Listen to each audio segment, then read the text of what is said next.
A gente cada vez mais vai observando o que acontece no dia a dia, né, as coisas que passam a funcionar no nosso cotidiano, é, as ações de alguns que muitas vezes procuram construir provas contra si mesmo. E a gente vê, eu lembro muito de um filme de desenho, Praça Fernandes, eu não sei se você lembra, chamado, e amigos que nos acompanham nas redes sociais, chamado Os Smurfs. Os Smurfs era o seguinte, tinha Gargamel, que era o vilão. Então Gargamel tinha dois auxiliares, era burro pra caramba esses auxiliares. Gargamel toda vez que ia planejar alguma ação para pegar os Smurfs, que ele queria fazer um óleo dos Smurfs, ele queria triturar os bichinhos lá, e esses dois auxiliares dele, que era também do mal, aí chegava, olha, Gargamel vai pegar vocês, que está fazendo um plano assim. Ele contava o plano todo. Aí toda vez Gargamel se dava mal. Toda vez Gargamel se dava mal com o que acontecia. E eu estava aqui observando, graças a Deus, a extrema-direita é muito burra, porque ela consegue comprovar as provas das ilegalidades que eles tentam fazer. Né? Pois bem, essa semana teve aí um deputado de extrema-direita, que é do Goiás, Gaião, esqueci o nome dele agora, e ele foi aí autuado pela Polícia Federal, e ele está usando verba do gabinete para incentivar os atos golpistas, né, através de emendas, através de entidades que não funcionavam, né, para dilacerar, né, e difundir as coisas que eles já difundem. E o que eu achei interessante, por isso que eu estou dizendo a você, ainda bem que eles são muito burros, essa é a grande verdade. Os assessores deles estavam lá no WhatsApp conversando, olha, não faz dessa maneira não, que essa maneira vai dar errado, vamos fazer dessa maneira, que essa maneira é melhor. Pois bem, aí criaram uma entidade, veja só, criaram uma entidade. Para receber emendas parlamentares, essa entidade tem que ter aí no mínimo 20 anos de existência, 10 anos de existência. E aí começaram a colocar a diretoria da entidade. Né? Os caras hoje já estão adultos. Mas ela tinha que fazer um documento, né, uma ata, dizendo que essa entidade, outrora, já acontecia, né, já tinha sido instituída há 15, 20 anos atrás.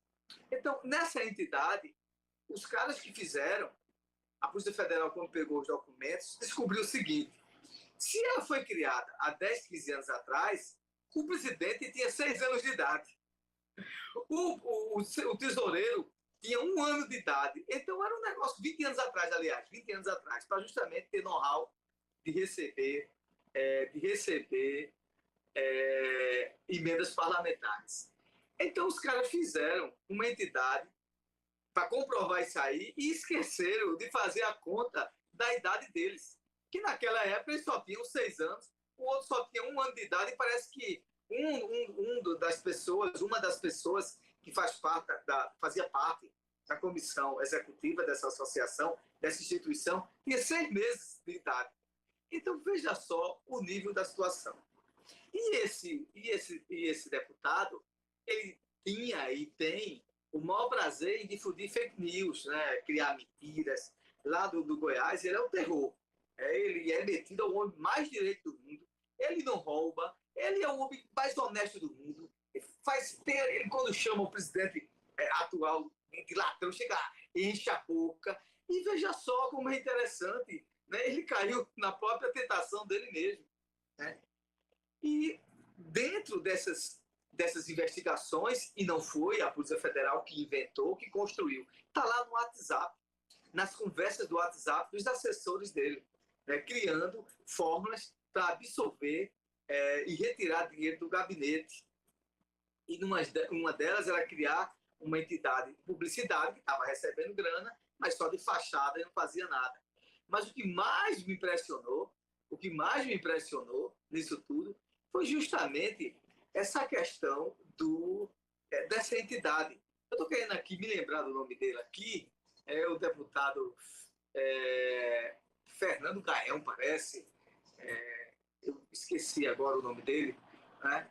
E ele é do Goiás, e veja só o que é que o cara conseguiu construir. E fazendo esse pré-anúncio das coisas, eu gosto muito de observar o seguinte: cuidado com aquilo que você condena demais. Se você se achar a palmatória do mundo, eu sou muito direito, eu sou muito bom, todo mundo é ladrão, eu sou o cara organizado, todo mundo é desorganizado. A gente tem que ter muito cuidado com isso. Porque você vai, principalmente para a questão política, a gente vê muitos caras aí, pega o microfone e esculacha os outros, os oponentes, e bota para lascar, e esquece que tem rabo também. Esse é o grande problema.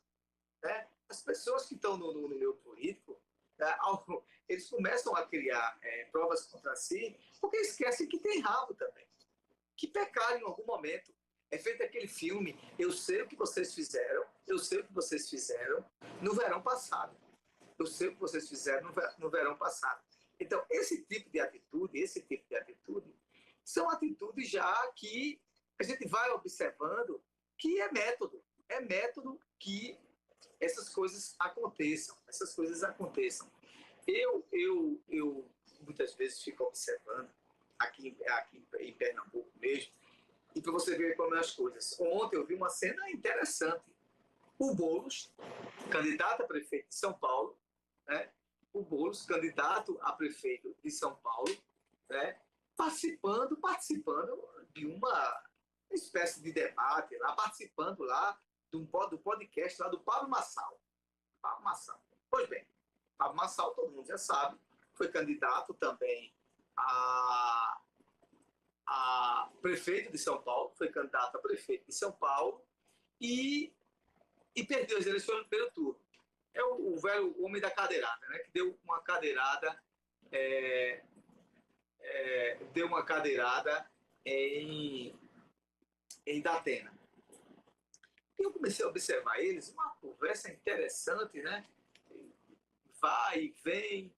E eu digo, peraí, esse pessoal queria se matar um dia desse, mas estavam lá, Pablo Marçal querendo explicar o que era o Fórum de São Paulo, né? E ele explicando, e todo mundo dizendo, ó, foi bom demais, né? Foi uma coisa cordial, ordeira, eles não tiveram muito nos entraves, né? Conversando, e aí teve um momento interessante, eu digo, peraí, o Pablo Marçal, que outrora queria dizer que só faltava comer o bolo vivo, o bolo não, o bolo, né? O bolo vivo, literalmente, o bolo vivo, né? Dizia claramente que se pudesse exterminar, colocou a peste de comunista no cara, mas estavam lá conversando, né? E depois, quando termina o podcast, o Pablo Marçal diz que não vota no mundo. Se ele não vota no mundo, se ele vota em branco, vai dar vantagem até o Boulos. O que eu estou querendo dizer com isso? Que não entre em guerra político-partidária. Porque no fim esses caras se entendem. Você deixa ele falar com o seu amigo, com o seu irmão, com a sua família. E daqui a pouco esses caras estão se agarrando. É assim que é política. Tudo que o cara disse do outro, se tiver aí um consenso aí de unir forças para algum projeto político, se une todos e vão para cima. Eu vou dar exemplo de um. O presidente Lula, aliado de Geraldo Alckmin. Quem diria isso há 30 anos atrás? Era quase inconcebível. O Bolsonaro, que queria dizer que era o homem que ia exterminar o processo de corrupção no país, se aliou a Valdemar da Costa Neto, preso na Lava Jato, por corrupção. Né? Na Lava Jato não, foi eu acho que foi dessa rachadinha, né? Da ação lá, da compra de votos lá, na época lá ainda, foi pelo Supremo Tribunal Federal ainda, no primeiro escândalo ainda, daqueles que estavam vendendo apoio do mensalão, e depois teve um mensalão, começou no mensalão, então Valdemar Costa Neto foi preso pelo mensalão. Valdemar Costa Neto foi preso pelo Mensalão. O Roberto, não é Roberto Justo, não, o Roberto, que foi deputado que tentou atirar na Polícia Federal, também está preso, né, que era presidente do PTB, na época, era PTB na época, né? Era presidente do PTB. Então, esses caras brigam, né? Querem se matar lá na televisão, onde for, mas depois, quando vem uma conveniência, se unem. Aquela velha história, o inimigo meu inimigo é meu amigo. E isso você acha que só acontece no Brasil? Não. Dentro do campo político, se você observar as alianças que foram feitas em países dito democráticos, né? Mas não é questão de coalizão, de sustentação do governo, isso vale. Eu vou lhe contar agora. O Benjamin Netanyahu, que é o primeiro-ministro de Israel, ele não é um governo de extrema, ele não é de extrema direita. Deixar bem claro, ele não é de extrema direita. Mas para governar, como ele é parlamentarista, ele precisou se aliar a deputados de extrema direita. Precisou, porque senão não governava. E aí ele também vai sendo contaminado, né? Vai sendo contaminado. Só é você ler um pouquinho do que acontece dentro do processo geopolítico. Então, essas situações que acontecem, dá a gente um exemplo. Qual é o exemplo? E você que está aí na sua casa, amanhã vai ter segundo turno, mas a gente, como está falando aqui para vários estados, e tem alguns estados que tem segundo turno, coisa e tal, que tem segundo turno, e tem muita gente brigando, deixando de falar com os amigos, como foi também nas outras campanhas também, né? As campanhas de presidente, de governador, essa coisa toda. Então, o que é que acontece? Não entra nessa vibe, não. Discute o processo político. Tenta discutir alguma coisa que algum está dizendo que o outro não está entregando. O meu candidato, né? O meu candidato é melhor do que o teu porque ele tem uma proposta melhor, né? O meu candidato é melhor do que o teu porque, né, o meu tem uma proposta mais interessante. Então, essas situações que acontecem, né, faz com que nós possamos nos apropriar mais ainda, de estabelecermos critérios, né, e equilíbrio naquelas guerras que a gente entra, Então, eu estava querendo lembrar o nome do deputado, é o deputado federal Gustavo Gaia. Se você está na internet, o Gustavo Gaia, ele é o cara mais direito do mundo, é um homem super honesto. E olha aí o que acontece. Esse é o problema. Né? A gente tem que ter... E aí, quantas pessoas não entraram em brigas, né? Ou em atritos com um político dessa estirpe, não só no Goiás, mas em Pernambuco, em São Paulo, em Minas Gerais, onde você estiver nos escutando, na Paraíba, né? Está todo mundo depois lá, numa pacificação tremenda. Aí eu vou perguntar, a briga que tu teve com a tua família, tu se entregou com teu irmão, com a tua mãe, com teu pai, quase com tua família toda, jogou as tuas verdadeiras amizades fora por causa disso? Faz isso não, cara. Não faz isso não. Você tem que brigar por propostas políticas.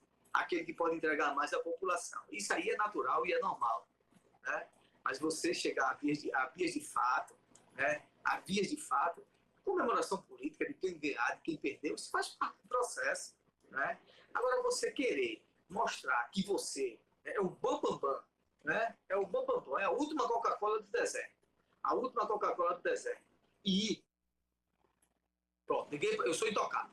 Né? E aí o que é que acontece? Um belo dia, numa bela noite de verão, né? O que é que acontece? Você é desnudado.